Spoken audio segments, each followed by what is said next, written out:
কেন নীরব পোলাগুলা অনেক গরিব, তারা মানে টাকা উপার্জন করার জন্য কাজ করতেছে, অনেক গরিব।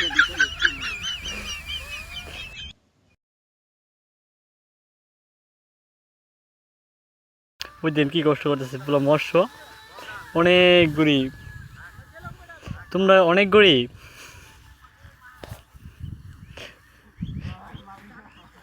সুন্দর করে বন ছড়াও। খেলা দেখছেন অনেক সুন্দর হয়েছে কিন্তু বন ছড়াতে ছড়াতে। আর কীভাবে সালমান খানের মতো হাঁটে দেখছেন,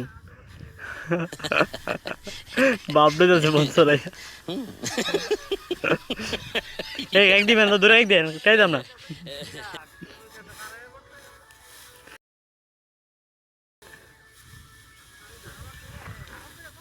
কাজ করো কাজ করো।